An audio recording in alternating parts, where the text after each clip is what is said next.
Oke, bismillahirrahmanirrahim. Assalamualaikum warahmatullahi wabarakatuh. Kali ini kita akan membahas sebuah case study dalam mata kuliah portfolio management. Di sini ada case study dari perusahaan Zaria Capital ya dengan judul case study-nya The Algorithm Know Best or Does It.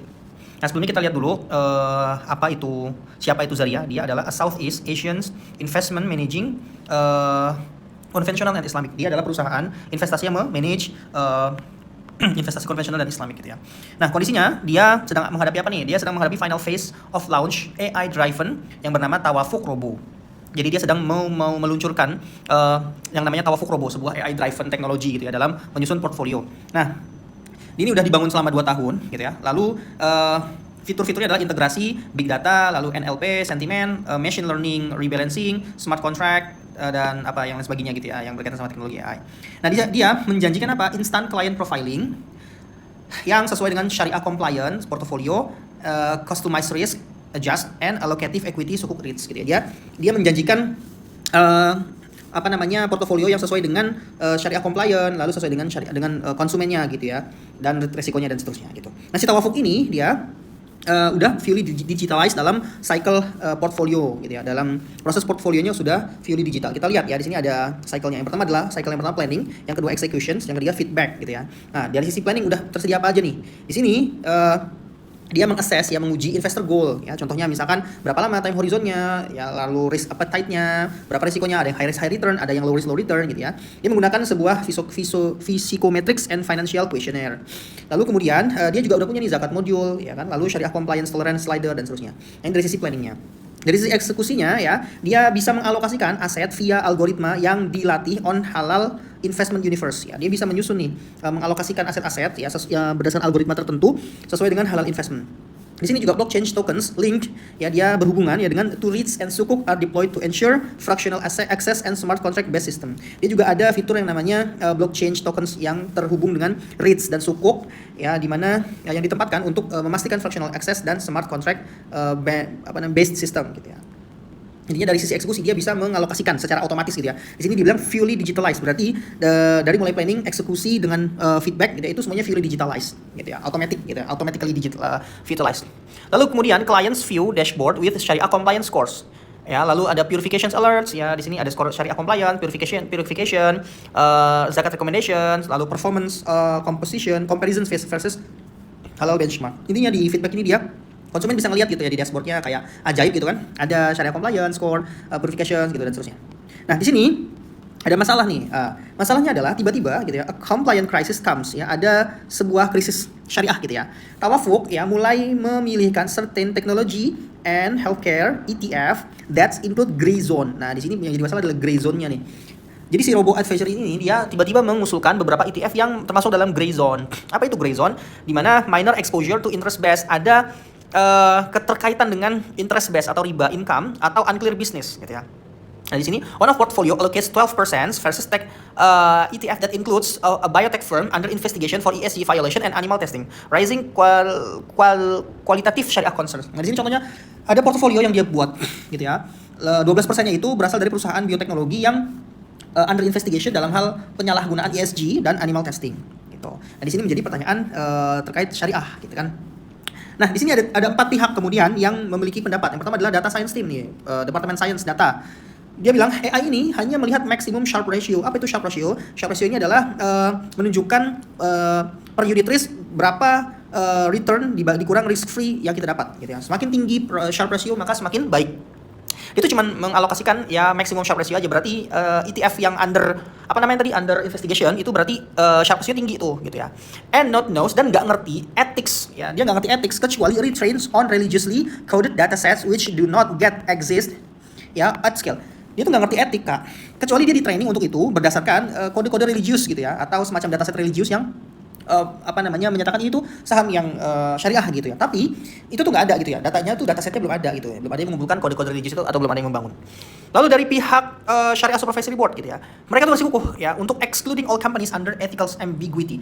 Ya pokoknya kita harus keluarkan lah yang punya ambiguitas dalam hal etika gitu ya, kecuali mereka certified gitu ya, tersertifikasi. Even if they pass ya, meskipun mereka itu lolos screening financial ratio gitu. Tapi kalau misalkan abu-abu ya atau melanggar etika, ya tetap harus kita keluarin gitu ya. Ini tuh masalahnya membawa apa? Moral judgment to opaque algorithm gitu ya. Itu dari sisi syariah gitu. Pokoknya dikeluarin gitu ya. Lalu dari sisi production team gitu ya. Kalau misalkan kita delay peluncuran Tawafuk ini tuh bisa aja mengganggu market positioning kita. Kenapa? Karena kompetitor udah mau launching hal yang sama gitu ya, yang juga menggunakan AI. Ini kalau kita mundur nih, masalahnya kita akan kalah nih dari kompetitor gitu. Lalu dari perspektif legal ya, kalau kita tetap meluncurkan semi compliant asset ya, yang itu violates semi compliant itu akan violates atau menyalahi IOV screening. Kalau kita tetap luncurkan yang ada gray-nya, itu kita akan menyalahi IOV screening. Dan local investor protection ya, especially when investor unaware, ini juga akan mencederai ya investor itu sendiri gitu, karena masih abu-abu gitu kan. Apalagi kalau misalnya investornya nggak nyadar gitu. Nah di sini saya sebagai CTO, Chief of Technology Officer, punya 3 option. Yang pertama, proceed to launch but adding an investor disclosure and retraining the algorithm in the background. Kita tetap proceed untuk launching aja, tapi kita nambahin deh disclosure investor deh. Dan kita juga di belakang kita akan retraining the algorithm dari AI-nya itu biar bisa hanya memunculkan yang syariah aja. Atau kita postpone ya, removing all gray zone, aset kita buang semua yang gray zone itu gitu ya. Dan kita delay the launch, kita mundur ya. Lalu kemudian kita lakukan review manual seluruh algoritma outputs until compliant datasets are available. Kita mundur, lalu kemudian kita manually review, nggak pakai AI gitu ya, sampai data yang religiously coded itu tersedia gitu ya. Yang ketiga, kita hybrid nih, building a hybrid approach system that allow yang mengizinkan human override. Kita tetap pakai AI, tapi di satu titik kita mengizinkan human override, adanya ambil alih keputusan oleh manusia ya secara manual gitu ya, of final portfolio allocation with a clear audit train. Ya, jadi tetap pakai AI yang screening gitu di awal gitu. Tapi kalau misalkan ada yang gray zone, kita izinkan manusia yang akan mengambil alih. Nah, dari ketiga tersebut kita disuruh milih mana yang paling tepat untuk diambil kebijakannya gitu ya. Sebelumnya kita lihat dulu di sini perbandingan ya soalnya. Your decision must reflect. Ya, jawabanmu itu harus ya processing integrity across planning, execution and feedback phases. Harus ada terhubungan antara fase planning, fase eksekusi dan fase feedback. Lalu harus menjelaskan keterbatasan AI, juga harus menjelaskan syariah compliance and screening standard, juga harus menjelaskan ethical implication of automation and transparency. Nah, ini harus jelas dalam jawaban studi kasus kita. Nah, sekarang kita lihat suggested solutions yang tadi ya, dari sisi tabel gitu ya, biar lebih jelas. Yang pertama, strategi pertama untuk launching segera gitu ya, with gray zone assets, tapi ada disclosures note. Ini opsi pertama ini tetap launching aja dengan gray zone ETF yang 12% tadi gitu ya. Tapi di sini kita lengkapi dengan disclosures note. Kita lihat positif negatif argumennya. Yang pertama di sini untuk positif argumennya gitu ya. Di sini kalau kita segera launching ini akan maintain competitive market entry timeline gitu ya. Yang pertama, kita nggak akan kalah dari kompetitor kita. Kenapa? Karena kita mengikuti waktu yang telah dijadwalkan. Nggak ketinggalan lah sama kompetitor gitu ya. Nah di sini AI system ini performs well. Dia lebih efisien ya kan? Lebih efisien. Dengan apa? Dia memiliki sharp ratio yang lebih tinggi gitu ya. Nah di sini juga positifnya kita tuh menambah disclosure about classifications ambiguity gitu ya. Nah tetapi negatifnya di sini ini tuh kita kayak mengkompromikan syariah integrity.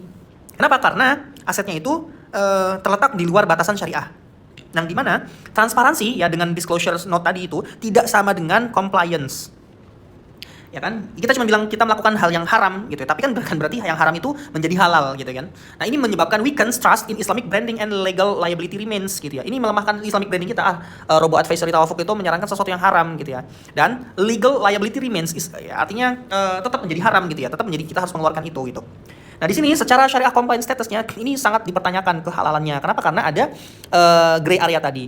Disclosures alone cannot legitimize haram exposure. Ya, adanya disclosure ini tidak membuat yang haram menjadi legitimize atau menjadi boleh. Ya, di sini screening must precede inclusion. Ya, screening itu harus dilakukan sebelumnya gitu ya, sebelum menjadi portofolio gitu kan. Nah, final evaluation-nya, strategi yang pertama ini dia sangat beresiko dan reputationally harmful. Dia sangat beresiko dan merusak reputasi kehalalan dari robo advisory tadi gitu ya. Ini boleh dilakukan dalam darurat ya, kondisi darurat, dan hanya bisa digunakan dalam waktu sementara aja. Opsi kedua kita lihat ya. Opsi kedua di sini kita delay deh sampai atau delay lalu kita remove gray assets dan kita rebuild dataset dulu gitu ya. Nah, di sini positifnya, ini kita akan sangat sesuai sama syariah gitu ya. Uphold full syariah screening integrity. Kita akan terlihat sangat berintegritas secara syariah gitu ya. Kita juga mencegah ethical compromise. Kita mencegah sesuatu yang tidak etis terjadi gitu ya. Ya, ini menunjukkan komitmen kita terhadap value based fintech gitu ya. Tapi, ya negatifnya kalau kita delay, ya ini bisa menyebabkan reputational loss buat brand kita nih. Karena kompetitor udah launching duluan gitu ya. Building a fully halal dataset takes time and resources ya. Bisa untuk membangun halal dataset ini butuh waktu yang sangat lama gitu ya. Competitors may gain first mover advantage. Nah, ada keuntungan first mover advantage bagi kompetitor ya. Dari sisi syariah, fully compliant ya, benar kita sangat compliant sama syariah gitu ya. Aligns with IOV screening, protocols and maqasid syariah. Nah, tapi finalnya ini tuh cocok untuk strategi jangka panjang ya. Preserve ethical mandates and protects investor trust gitu ya. Nah, option 3 yang hybrid ya. Yaudah kita tetap menggunakan AI, tapi kita ada yang namanya override, human override. Di sini keuntungannya adalah mengizinkan AI untuk generate portfolios but compliance team ya, tetapi ya AI tetap membuat portfolio. Tetapi di sini ada tim compliance ya, FATS gray zones allocation. Ya, di sini ada compliance team yang akan menyeleksi gitu ya, yang akan override tadi gray zone allocations. Ya, launch proceeds on time, kita tetap launching secara online ya. Builds AI transparency via audit logs. Nah, di sini negatifnya adds manual layer to automations, reducing efficiency. Human review may not scale in future. Partial compliance risk confusing investor. Mungkin ini akan mengurangi efisiensi. Kenapa? Karena ada tindak campur manusia gitu ya. Ya di masa yang akan datang, di masa depan gitu ya, human review ini mungkin bisa jadi ditinggalkan gitu ya. Ya, ini juga menunjukkan partial compliance risk confusing investor, bisa membingungkan investor. Tetapi ya, di sini conditionally compliant. Ya, secara conditional ini masih syariah compliant gitu ya. Human intervention and documentation ensures compliant per Islamic norms. Nah, di sini ada peran manusia, intervensi manusia yang memastikan gray zone ini ketemu nih gray zone. Ini akan disingkirkan secara manual oleh manusia gitu ya. Nah, di sini finalnya recommended short term solution ini sangat direkomendasikan untuk solusi jangka pendek gitu ya. Enables control launch while ethical dataset is built gitu ya. Ini mengizinkan untuk launching, tetapi kita juga mulai membangun nih dataset untuk jangka panjangnya. Gitu ya. Nah, maka kemudian di sini kita bisa lihat ya, untuk solusinya, kita harus lihat dulu sih sebenarnya apa tujuan dari atau responsibility dari situ tadi. Ini untuk menjaga efisiensi dan ethical mandates gitu ya. Nggak boleh ada dikorbankan antara etika dengan efisiensi. Ya, kita harus cari nih high perform ETF yang growth-nya tinggi, gitu, yang Sharpe ratio-nya tinggi, ya, yang return-nya tinggi. Tapi juga tetap still ethical. Kita harus menjaga itu yang etis gitu ya, jangan yang under evaluation. Ya, mari kita double check planning phase dari setiap fase planning, eksekusi dengan feedback gitu ya. Kita lihat ya kesalahannya dari sisi AI, keterbatasannya. Yang pertama, zakat, ada fitur zakat kalkulator dan halal compliance profiling sliders. Ya, tapi di sini fitur ini tidak bisa mencegah algoritma ya untuk meraih gray zone. Ini keterbatasan yang pertama ya. Jadi AI-nya itu tidak bisa mencegah keterpilihan terhadap gray zone portfolio atau gray zone ETF gitu ya. Di sini kunci kelemahannya adalah ya AI ini hanya optimasi berdasarkan historical data, bukan ethical value unless trying to do so. Jadi dia hanya bisa memberikan pilihan terhadap data historis gitu ya, berdasarkan data historis. Tapi kalau misalkan data historisnya nggak ada, dia sebenarnya nggak bisa menyatakan ini 100% halal gitu ya, karena dia tidak punya data itu. No verified halal label financial dataset yet exist, so unrealistic gitu ya. Tidak ada dataset yang saat ini tersedia, maka menjadi tidak realistis gitu ya. Nah, dari sisi eksekusi ya, although technologically robust ya, leveraging blockchain based tokens and smart contract raises red flag ya. Di sini memunculkan red flag. Kenapa? Misalkan ya, if automatically executed, kalau misalkan ini si AI-nya itu automatically executed dalam hal alokasi portfolio, misalkan di saham ini berapa persen, secara otomatis berdasarkan Sharpe ratio yang berdasarkan data historis tadi, without ethical vetting, the system could violate core syariah prohibition of riba ya, haram industries or unethical practice. Jadi karena dia berdasarkan data historis tadi ya, kalau misalkan eksekusi portofolio itu dibuat otomatis gitu ya, maka itu akan melanggar secara etika, melanggar sistem halal, melanggar hal-hal yang riba dan bisnis yang tidak jelas. Nah, permitting to trade based on NLP sentiment without filter on Islamic value invites unintended non-compliant. Di sini kalau misalkan kita hanya berdasarkan sentimen pasar, misalkan naik turunnya pasar, misalkan gitu ya, tanpa ada filter dari Islamic value, maka ini akan mengundang hal-hal yang non-compliant secara tidak sadar. Dari sisi feedback ya, phase feedback, the dashboard provides client with performance verifications alert syariah scores ya. Ini menunjukkan di dashboardnya tuh skor syariah dan seterusnya. Ya, aligning with well Islamic transparency norm. Ini menunjukkan transparansi sebenarnya. Tetapi, however, if those metrics reflects portfolios already ethically compromised ya. Kembali lagi, secara etika ini sudah ada yang salah dari sejak awal dari sisi eksekusi ya tadi ya. Kalau dia otomatis milikan portfolio untuk berdasarkan data historis saja tanpa adanya Islamic value screening tadi, itu bisa jadi pilihannya sudah salah gitu ya. Nah, maka karena proses eksekusinya salah, maka proses feedbacknya juga bisa menjadi bias ya, yang sebenarnya itu tidak etis tetapi ditulis etis gitu ya. Nah, already ethically compromised at execution phase ya, maka they risk misleading investor ya and and any undermining, melemahkan institutional credibility ya. Ya ini akan membawa kepada misleading ya. Investor akan salah persepsi, akan salah paham. Dia kira sudah halal ternyata belum halal, dia kira sudah etika, sesuai etika ternyata belum sesuai etika. Nah, ini akan melemahkan kredibilitas kita gitu ya sebagai penyedia robo advisory. Ya, ethical automations where over reliance ya. Di sini ya, ethical automation ini di mana kita bertumpu 100% pada AI without accountability or override mechanism violate Islamic principle of kashaf, disclosure, amanah, trust, and adil justice. Kalau misalnya kita menyerahkan masalah etika ini kepada AI 100%, maka ini akan menyebabkan kita menyalahi Islamic principle yang berupa disclosure, amanah, dan trust gitu ya, dan adil.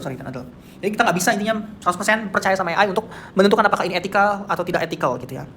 Nah, maka di sini option 3 atau hybrid model dianggap sebagai yang paling baik ya. It's the most prudent path forward ya. Dia allow Tawafuk robot to launch at schedule. Ya, kita bisa launching sesuai dengan waktunya ya, tapi juga meletakkan human syariah screening layer between algorithmic output and portfolio execution. Jadi di sini setelah algorithmic output itu keluar, terus muncul nih adanya gray zone, maka di tengah-tengahnya ada ruang untuk manusia mengambil alih kebijakan untuk mengeluarkan ya yang gray zone itu gitu ya. Every gray zone's recommendation is manually reviewed ya kan oleh manusia itu. Jadi dia akan mereview secara manual ETF yang gray zone tadi, and the system locks overrides decisions for auditability gitu ya. Lalu enable firm to build halal text datasets for future AI training, eventually allow full automation with Sharia bound gitu ya. Jadi kalau misalkan sudah begini, kita juga harus mulai membuat dataset yang syariah sehingga nanti 100% bisa menggunakan AI karena sudah ada datanya gitu. In conclusion ya, AI, big data, ya blockchain itu ternyata memang menawarkan transformasi dari efisiensi dalam portfolio management, tetapi ya they must serve not replace ethical judgment. Dia harus melayani bukan menggantikan ethical judgment ya. The hybrid of right model provide realistic principle path to fintech enable Islamic investing that does not ya compromise or integrity or innovation. Jadi hybrid ini dia menyediakan realistik ya, pendekatan realistis ya, sesuai dengan timeline, lalu kemudian sesuai dengan prinsip-prinsip syariah dan etika ya, tanpa mengkompromikan yang berupa efisiensi ya dan inovasi seperti itu.